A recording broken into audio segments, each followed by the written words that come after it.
It is 5:15 this nice, crisp, cool Saturday morning. Me and my associate. Lights on. Let's not hit a mailbox. Hey, Justin. Hello.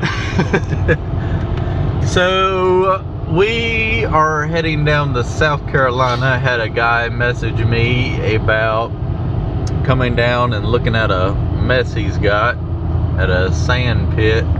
He wants to reclaim it into a pond, so he's gonna have us come down and give him some advice on what to do. But we'll get some better videos when the sun comes up. We just want to go ahead and do a daily video post of what we're gonna do today. So we're heading down there. We'll be down there in about 2 hours and 45 minutes. We made it down here, Justin. It only took about 3 hours, but we're here with Scott and Dave. Good morning. Say good morning. They've got us down here to look at, how big did you say this was? Around 20 acres, or will be? Yeah. When it's all done. They've got it was a sand pit, and now they're trying to reclaim it into a pond. So we've come down here today. They've asked if we'd come down here and kind of give them advice on what to do as far as getting this put back in place to be a permanent pond and not drain down every time the creek goes down. So we're going to walk around here and figure out the best solution, and we'll take you along for the tour and give you the game plan as we go. So we're down here at the dam section where it breached during the hurricane. There's a big creek that flows back here, and this was actually the berm, and the guy that had the sand pit for some reason mined out all the dirt that they needed for the dam. He was supposed to build a pond when he was done, but he fell through on that and they had to run him off. So we're trying to get the best game plan to build a dam back here with all the dirt he's got to work with here, and the equipment he's got. He's got a 250 Cabelco and some tractors and a little dump truck, but as you can tell, there's got a fantastic amount of water that flows in here. But it's just all sand down here. It's just a part of the state where it's just all sand everywhere. There is some clay, but trying to figure out the best route to get some clay to build a good dam, because it's going to have to start where those buckets are, come all the way around. I mean, we're talking, could be 15,000 yards of dirt's got to be moved, and then tie back into this hillside over here and use the material that's available to get the pond deeper and get it here as quick. So I'm suggesting that we take all that concrete that's over there, get it put in place to kind of help the erosion from this creek, because that's what happens. The creek come up during a hurricane, 12-15 foot deep here, and it just spilled over this berm and filled this up because this was down because they were mining sand at the time. And then as the water receded, it just all gushed back out and washed this whole entire dam out. So I mean, there's a huge piece of concrete pipe right here. It just needs to be broke up and just used on this back edge right here for erosion. So we're going to walk around and figure out the best place to get dirt. We're thinking cutting this front edge and laying it up once this is cleared and get it put in place and tracked in, and probably just do our standard overflow right here with a nice spillway over there. So we're going to walk around and see what else we got. So about midway here, there's kind of a peninsula that sticks out. I know it all looks like sand, but where was I at? Over here, you can actually see it's kind of like a gumbo clay, and once you mix it all in, it's hard as a brick. And no, it wasn't right there, it's right here. And it packs hard as concrete. So this is where I'm suggesting he cuts majority of the dirt for the dam. Plus, if you only raise the water up 4 feet, this is still going to be sticking out of the water and make a giant eyesore, because his house is going to go up there overlooking this, and it'll be gorgeous when it's full. But go in here, cut all this dirt out, mix it in with this sand. I mean, there's nothing you can do about it. But then start up here, that way this is gone, and haul your dirt down there. And you can see it now a whole lot easier. Tie your dam in right there, extend it around. It's going to be 12-14 foot tall back into the wood line over here, and then it'll just be a big horseshoe dam. And then that way this will be a good 4 or 5 feet underwater. Get rid of this, add in more pond, just make everything cleaned up a whole lot nicer.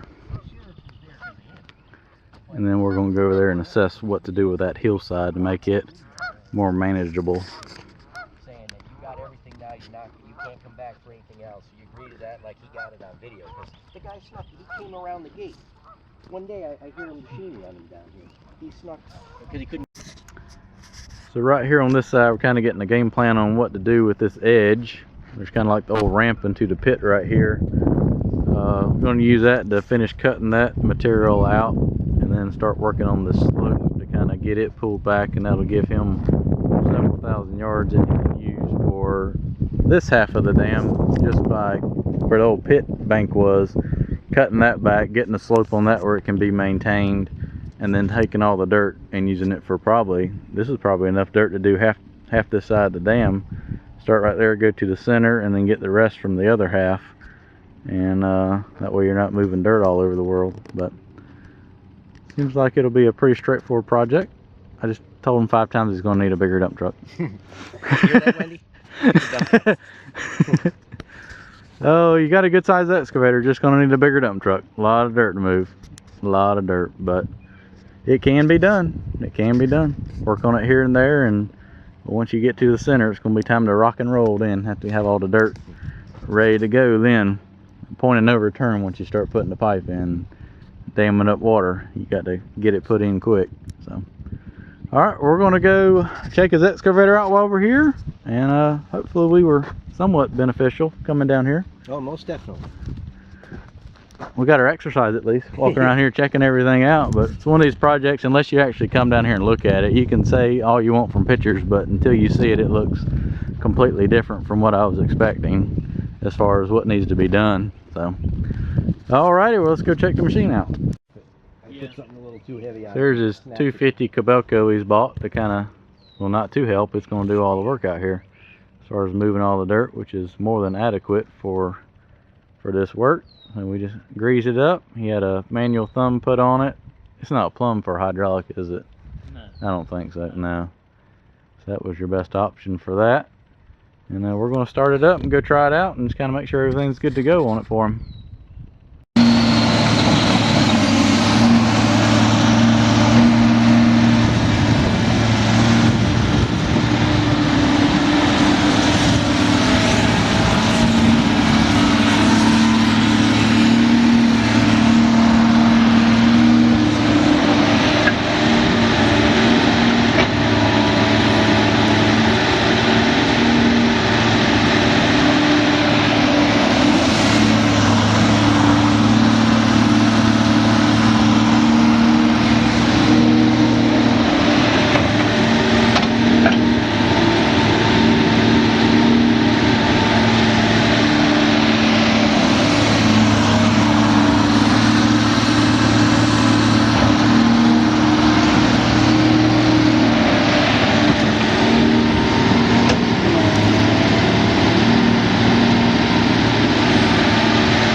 project for Scott and his son, and got him a good game plan. And Justin's enjoying his tea over there. Lipton. Half and half. But we went down there and we laid eyes on this project. Got a good idea and gave him a good game plan on what he needed done, and got him a good solution. And he's just got a lot of work ahead of him. And I told it to him, and he knows it, but he's got him a good project he can work on. Like I said, gave him a good plan on how to lay out the dam, what he needed to do, just all around good advice, so he didn't go out there and work for 2 months and then realize he was doing something wrong. So we're on our way back home. We got a little job we're going to go by and do a little bit of work. So that's our little Saturday morning rendezvous.